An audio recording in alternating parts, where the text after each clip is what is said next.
Welcome back. We're discussing the impact of the resignation of Pakistan's President Pervez Musharraf and how it affects the country, its neighbours and relations with the USA. Joining me is Shuja Nawaz, a Pakistani political and military analyst who's just published Cross Swords, Pakistan, its Army and the Wars Within.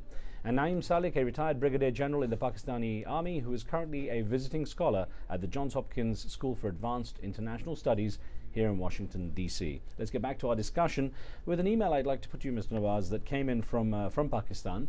And Ramla Akhtar wrote in saying, please know that the Pakistani media, which is going out of its way to make it seem as though the whole country is rejoicing, is telling nothing short of a lie. A great number of Pakistanis, when sensing the impending impeachment of Musharraf, expressed a wish for him not to go. Now I wonder, the media has been very quick to show the reaction on the streets. I wonder in reality how much the Pakistani president lost his popularity among the people, whether it's something that the media has sort of largely focused on and perhaps distorted.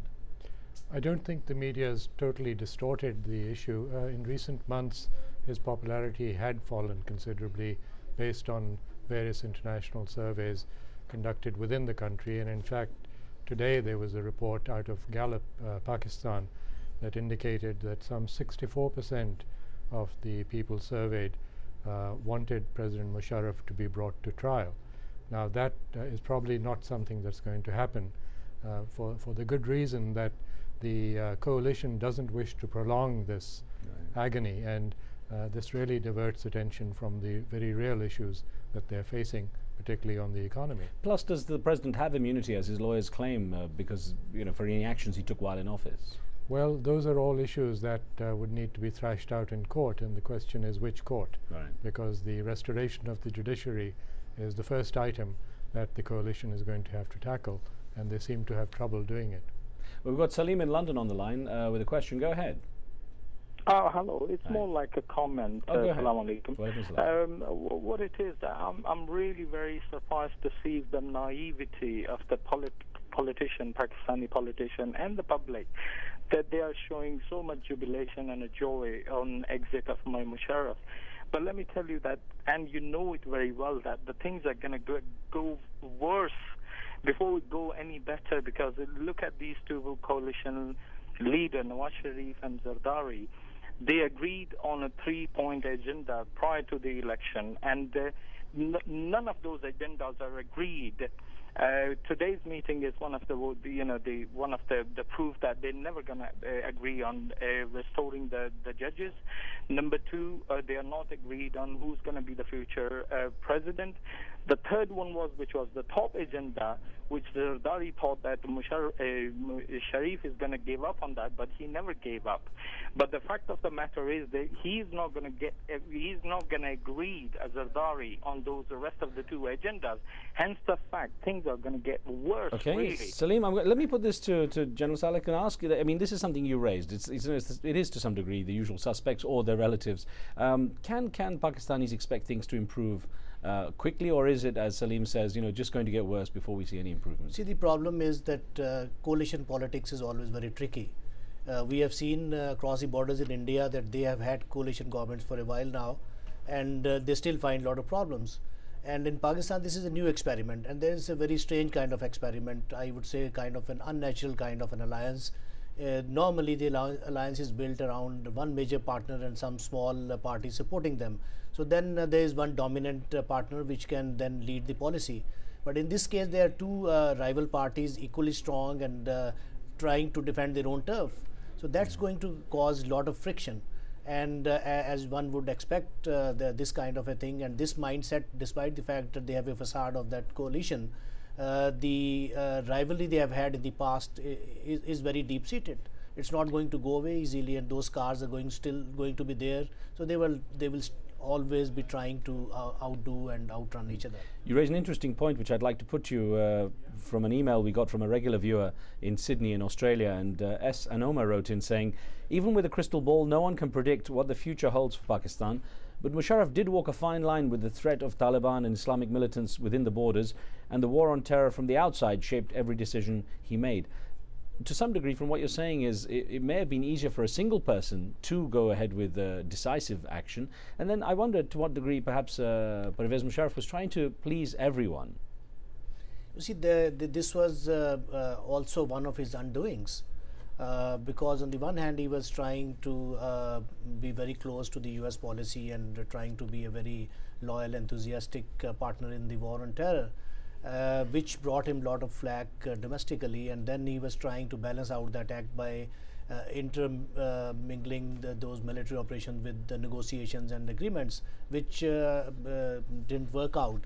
So it was something which was nearly impossible to achieve because there were conflicting demands on him, and that ultimately brought difficulties for him. We have on the line from London Abdullah with a question. Go ahead, Abdullah. Hi. Go ahead. Mr. Abdullah. First of all, my regard to Mr. Riaz. Thank you. And second, I'm a journalist. I covered the war in Afghanistan, Pakistan, even in Kashmir for several years. From my point of view, first of all, Pakistan, which is created 60 years, it's a political country and it's not a historical country. Second, my point of view, till the Pakistan play a two-hands game over the policy against Afghanistan, I think Pakistan will continue this destabilize and separate from the world. And also the problem will continue in Pakistan because Pakistan now playing very, very bad game against Afghan people.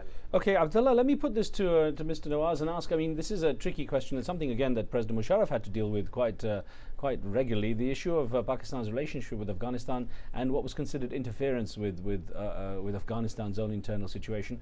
What happens now as far as, the relationship with its neighbor from Pakistan's perspective? Well, one good sign that emerged today was that General Kiani went to Kabul to attend the tripartite commission meeting for the very first time. So clearly there's a new approach, meaning that Pakistan wishes to cooperate with Afghanistan and with NATO forces in trying to control the insurgency on the border. Yes, in the past Pakistan has been ambivalent in its policy towards Afghanistan, and particularly to the Afghan Taliban, because Pakistan perceived that the Taliban represented the popular opinion of the Pashtun majority of Afghanistan, and that perception fed its policy towards the Taliban. Now I think they will probably have to be less ambivalent because of the links between the Afghan Taliban and the internal insurgency within Pakistan. Let's get Hussein in quickly before we end the show from Dubai. Go ahead, Hussein. Hi, I'd just like to reiterate what your previous caller said regarding things getting worse in Pakistan, I think. One thing I'd like to highlight is that the current leaders, people making decisions today in Pakistan, Nawaz Sharif and Asif Zardari, they've proven to be criminals in the past. And I mean, our country has, things have come to this now. We have criminals making decisions in our country, so not much hope left. Hussein, let me ask General Salek, then there's the other issue. I mean, apart from the situation Hussein was referring to within Pakistan, what about the relationship with India? You see, in fact, it's very interesting that some of the Indians have shown concerns on the exit of Musharraf because they had learned to live with him. And the kind of flexibility he showed in Pakistan's relationship with India, probably it will be difficult for any political government because they have to satisfy a lot of constituencies. And but I think the interest on both sides, India and as well as Pakistan, is to continue with the dialogue between the two countries and improve the relations. So that is in the interest of both countries, and that will continue.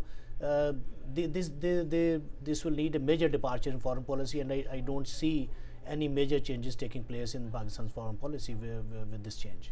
Well, gentlemen, we've run out of time. I want to thank you both very much for being a part of this show, and thanks for your comments and contribution there. Thank you. You're welcome. Thank you for being with us. On the next show, we explore the shadow armies of private security contractors fighting in Iraq and other conflict zones around the world. Also a reminder that over the next 2 weeks, we'll be taking the show to the Democratic and Republican National Conventions in Denver, Colorado and Minneapolis, Minnesota. We'll be taking a closer look at the issues in the upcoming American elections and how they will impact the rest of the world. The show will come to you live at a new time during those 2 weeks. Tune in at 0030 GMT to take part. From me and the team, we'll see you next time.